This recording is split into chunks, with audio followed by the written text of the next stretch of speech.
Hello tout le monde, j'espère que vous allez bien, moi ça va super. Aujourd'hui on se retrouve pour une nouvelle vidéo, un nouveau Yu-Gi-Oh! Trivia, mais avant j'ai 2-3 choses à vous dire. Déjà je voulais vous remercier de l'accueil de cette série de vidéos, ça a l'air de grave vous plaire. Vous avez été pas mal à me donner des conseils afin de m'améliorer, du coup j'ai un peu étudié la chose, à partir de maintenant je vais faire les Yu-Gi-Oh! Trivia en 3 points. Le premier, je vais vous présenter l'histoire des cartes sujet à l'épisode, la continuité entre elles, etc. Le deuxième point visera à présenter le côté historique de l'histoire en question, et le troisième va présenter quelques détails sur les cartes. Du coup c'est bon, on peut y aller. Aujourd'hui cette vidéo va traiter de l'histoire de la jeune demoiselle qui a été un peu trop intriguée par les reliques interdites du paradis.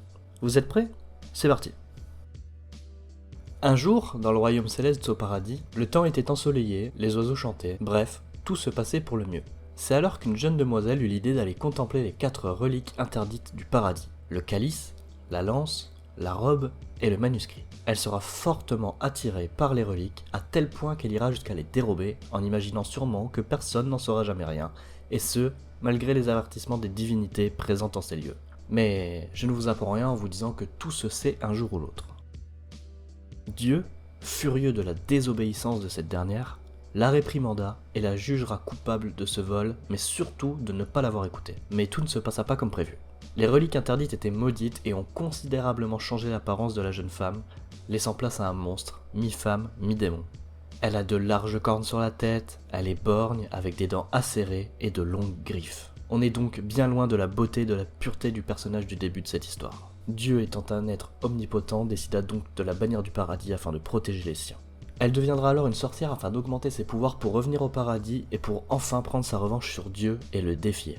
On ne connaît pas l'issue du combat, mais sur l'illustration de la carte Ange déchu Zerato, le sanctuaire céleste est en ruine derrière lui. Dieu est donc tombé au combat, et notre sorcière deviendra alors un ange déchu.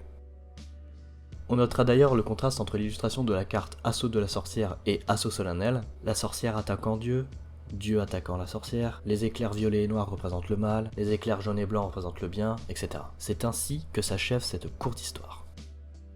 Je pense qu'on a tous compris que cette histoire fait référence à la légende grecque de la boîte de Pandore. Je vais synthétiser l'histoire pour ceux qui ne la connaissent pas.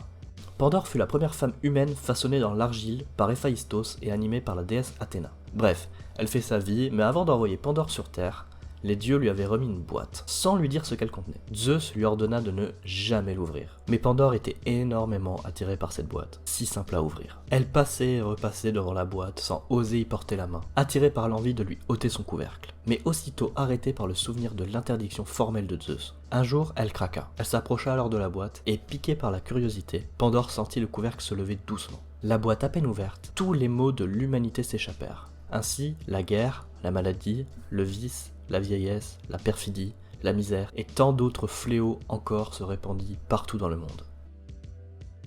La carte du Graal interdit représente le Saint Graal qui est le calice qui aurait recueilli le sang du Christ lors de sa crucifixion. Ce calice est aussi présenté comme étant celui dont Jésus s'est servi lors de la scène, le dernier repas avec ses apôtres. La carte de la tenue interdite représente la Sainte Tunique, qui est la tenue que le Christ portait lors du calvaire, c'est-à-dire sur la route menant à sa crucifixion.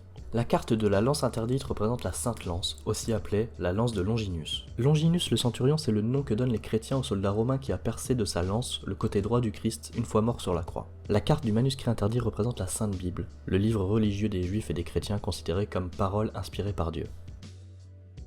Sur la carte de la demoiselle condamnée, on peut voir que sur sa ceinture et son cachel, il y a le symbole de Vénus. Il est souvent utilisé pour représenter Aphrodite dans la mythologie grecque. Je vous avoue que j'ai pas trop compris pourquoi, mais j'ai quand même trouvé quelque chose. Lorsque Zeus décide de créer Pandore, les dieux sont mis à contribution. Hésiode dira alors « Aphrodite dort sur son front, répandra la grâce, le douloureux désir, les soucis qui brisent les membres ». Sur la carte du manuscrit interdit, on peut voir que contrairement aux 3 autres cartes de l'archétype, la jeune femme est dans une maison moderne. Il y a une lampe de bureau, donc de l'électricité. Je n'ai pas trouvé pourquoi uniquement cette illustration se passe dans un lieu comme celui-là, mais j'ai une théorie là-dessus. Les 3 autres reliques sont des saintes reliques, donc destinées à l'église. Une Bible, on peut tous en avoir une chez nous. Voilà pour cette vidéo. Si ce nouveau format vous plaît, un petit like, un abonnement et un commentaire pour me dire ce que tu en penses. Et si t'as envie de partager, n'hésite pas. Sachez que j'ai déjà trouvé le sujet du prochain Yu-Gi-Oh! Trivia. Sur ce, moi je vous dis à la prochaine, ciao tout le monde!